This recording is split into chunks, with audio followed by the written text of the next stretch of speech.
लक्षवेधी क्रमांक 6. सभापती महोदय वितरित केल्याप्रमाणे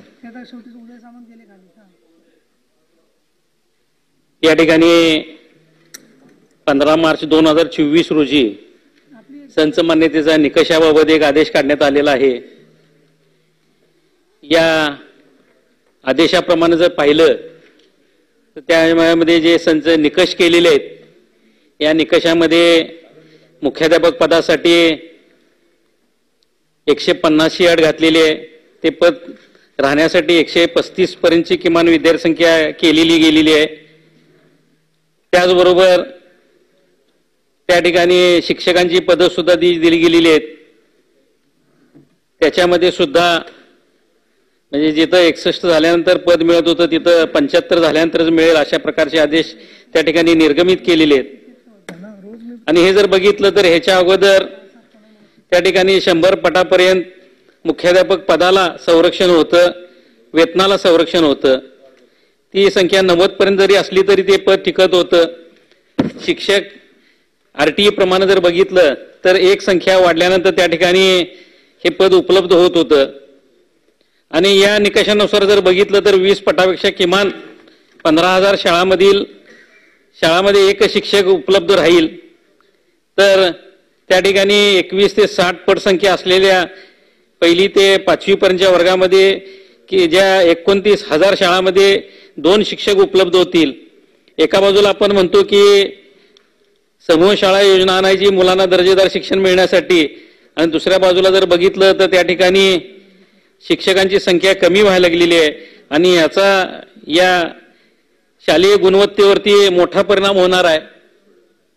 त्याचबरोबर शाळेमध्ये जर मुख्याध्यापक नसेल तर त्या शाळेमधलं प्रशासन व्यवस्थितरित्या काम होऊ शकणार नाही. आणि त्या शाळेचं काम चांगल्या पद्धतीनं चालण्यासाठी हे मुख्याध्यापक पद आवश्यक आहे. RTEची जी तरतूद सांगते, राईट टू एज्युकेशन मध्ये सांगितलेल्या तरतुदीप्रमाणे जर बघितलं तर याच्यामध्ये या संच मान्यता निकष आणि RTE याच्यामध्ये बराचसा तफावत आढळते. मग एका बाजूला हे RTE बंद केलं गेलं काय अशी सुद्धा साशंकता आमच्या शिक्षकांच्या निर्माण झालेली आहे. त्यामुळं माझा या ठिकाणी मंत्री महोदयांना विचारणं आहे की यामध्ये हे जे संच मान्यता 15 मार्चचा जो आदेश आहे तो आदेश त्या ठिकाणी रद्द केला जाणार का, आणि पूर्वीप्रमाणेच त्या ठिकाणी संच मान्यतेचे निकष अस्तित्वात ठेवले जाणार का. त्याचबरोबर मुख्याध्यापकाचं जे पद आहे त्याच्यामध्ये जिथे शाळा तिथे मुख्याध्यापक पद दिले जाणार का, आणि हे निकष बदलले जाणार का. सभापती महोदया, या लक्षवेधीचा लिमिटेड स्कोप हा मुख्याध्यापकांपुरता होता. आपण एक स्वतंत्र प्रश्न विचारलेला आहे, हा संच मान्यतेच्या संदर्भात आहे आणि तो 1 नंबरला आहे. त्याच्यामुळे मी मुख्याध्यापकांपर्यंत उत्तर देतो, कारण संच मान्यतेचे अनेक प्रश्न अनेक सभासदांना विचारायचे असणार आणि त्या स्कोपमध्ये जे सगळे प्रश्न आहेत पहिल्या नंबरचे जे प्रश्नोत्तर आहे त्याच्यामुळे मुख्याध्यापकांच्या संदर्भात असं होतं की प्राथमिक शाळांना 150 आणि माध्यमिक शाळांना 100 असा पूर्वीचा निकष होता. एकसारखा करण्याच्या दृष्टीने ते जरी 150 केलेलं असलं तरी काही ज्या शाळा आहेत त्यांच्यामध्ये 8वी 9वी 10वी 3च वर्ग असतात. त्याच्यामुळे त्यांना अडचणी निर्माण होण्याची शक्यता असते. म्हणून जी काही निवेदनं आलेली आहेत ही निवेदनं आम्ही सगळी आयुक्तांकडे पाठवलेली आहेत आणि आयुक्तांचा अहवाल प्राप्त झाल्यानंतर याच्यावर सकारात्मक निर्णय घेण्यात येईल, जेणेकरून कुठलाही अन्याय हा मुख्याध्यापक नेमताना होणार नाही. म्हणजे ज्यांच्याकडे 3च वर्ग असतील तर त्यांना 150 ही संख्या गाठणं जवळजवळ अशक्य आहे, कारण 30 जरी गृहीत धरला तरी 30-90 होतात. म्हणजे 100 तर पाहिजेत. म्हणजे हा मला सुद्धा बेसिकली वाटतं की एकत्र करत असताना ह्या गोष्टीचा विचार केलेला नाही, कारण काही शाळा अजून माध्यमिक तशाच राहिल्यात. माध्यमिकचं कसं असतं की 5वी पासून 10वी पर्यंत असतील तर तेवढे वर्ग असतात, त्याच्यामुळे त्या शाळा ही संख्या गाठू शकतील, परंतु इतरांना कठीण आहे. म्हणून याचा विचार हा सकारात्मक केला जाईल आणि अहवाल प्राप्त झाल्यानंतर योग्य तो निर्णय शासन घेईल.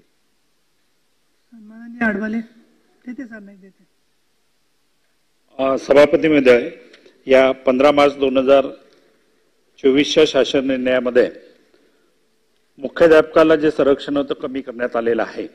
त्यामध्ये मुख्याध्यापकाला त्याच संस्थेच्या इतर शाळा असेल तर तिथे समायोजन करण्याच्या संदर्भात धोरण आखण्यात आलेलं आहे, परंतु त्याचेही समायोजन होत नसेल तर त्या मुख्याध्यापकाला पदोन्नत करण्याच्या संदर्भात कारवाई या शासन निर्णयामध्ये करण्यात आलेली आहे.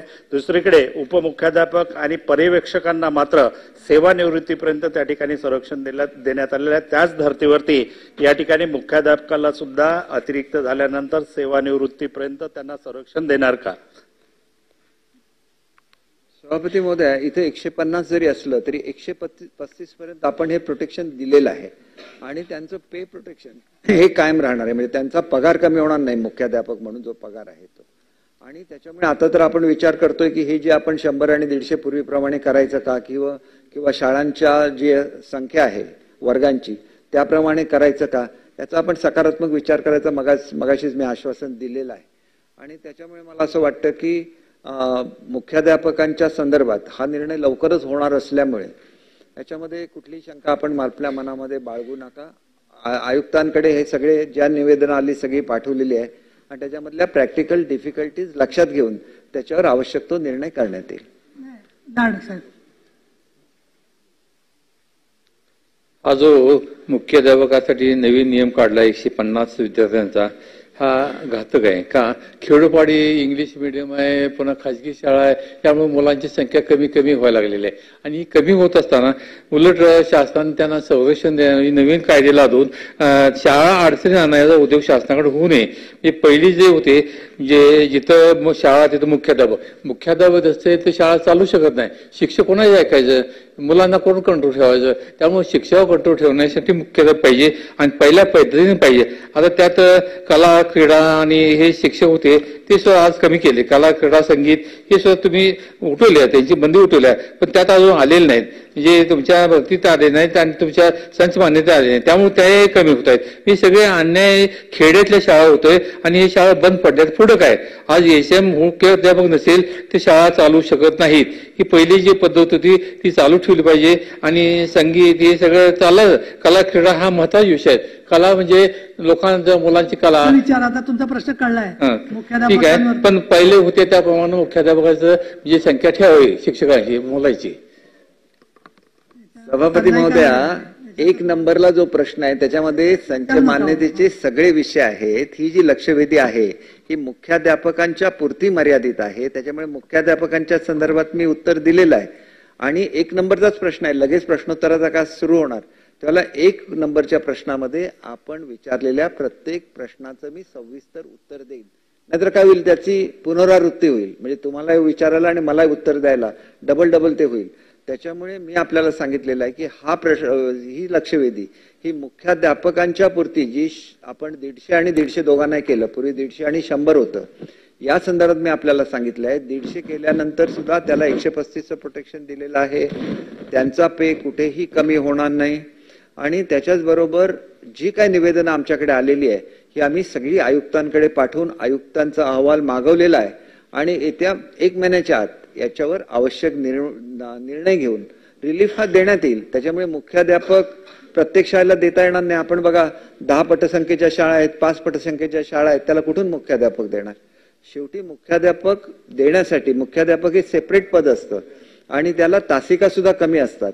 आणि त्याच्यामुळे मोठ्या शाळा असतात, याच्यामध्ये व्यवस्थापनाची खूप कामं असतात आणि त्याच्यामुळे हे स्वतंत्र पद हे देणं हे योग्य आहे. आपण जे कला क्रीडा शिक्षकांच्या बद्दल प्रश्न विचारलेला आहे, ज्याला प्रश्नोत्तराच्या तासाला आपण सविस्तर तो प्रश्नोत्तराच्या तासाला आपण जे मुद्दे उपस्थित केलेले आहेत त्या प्रत्येकाचं मी सविस्तर उत्तर आपल्याला देतो.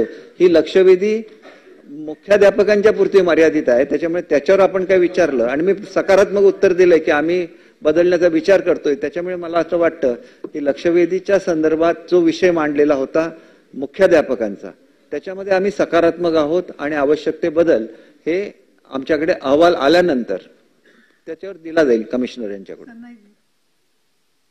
सभापती महोदया धन्यवाद. मान्य मंत्री महोदयांना मी विचारू इच्छितो की 15 मार्च 2024चा संच मान्यतेचा नवीन निकष असलेला शासन निर्णय, आपण जे अनेक गुंतागुंती या शासन निर्णयामुळे झालेला आहे, हा रद्द करण्यात यावा एवढी आमची मागणी आहे. किंवा याच्यासाठी तुम्ही सेपरेट मीटिंग लावा. तुम्ही म्हणता आता पुन्हा तारांकित मध्ये प्रश्न येऊन राहिलेला आहे. आमची विनंती आहे शासन निर्णय हा रद्द करण्यात यावा. संदर्भातला प्रश्न हा 1 नंबरलाच आहे. त्याच्यामुळे वाटेल तेवढे प्रश्न त्यावेळेला विचारता येतील. मुख्याध्यापकांच्या संदर्भात काय प्रश्न असेल तर तेवढा विचारावा, त्याचं मी उत्तर देतो. लक्षवेधी हीच मुळात मुख्याध्यापकांच्या संदर्भातला आहे. तर लक्षवेधीच्या स्कोपच्या बाहेरचा प्रश्न तुम्ही विचारताय. माझ्याकडे सगळं एक पहिल्या प्रश्नाची तयारी केल्यामुळे माझे सगळी उत्तर आहेत. मग पहिला प्रश्न आपल्याला रद्द करायला लागेल. प्रश्नोत्तराचे प्रश्न रद्द करता येत नाहीत. लक्षवेधी मी सांगतो साहेब, अहो साहेब मला एक मिनिट बोलू द्या ना, मी कंप्लीट करतो. मी मंत्री म्हणून काय झालेलं आहे मॅडम, याच्यामध्ये थोडंसं कन्फ्युजन असं झालं की ज्या दिवशी हा प्रश्न लागला त्याच दिवशी बजेट मी मांडणार होतो. त्याच्यामुळे आपली परवानगी घेऊन मी ते प्रश्न पेंडिंग ठेवलेले होते. प्रश्न पेंडिंग राहिले की त्याच्यावर लक्षवेधी विचारली जाते, पण प्रश्नच आता लागलेला आहे.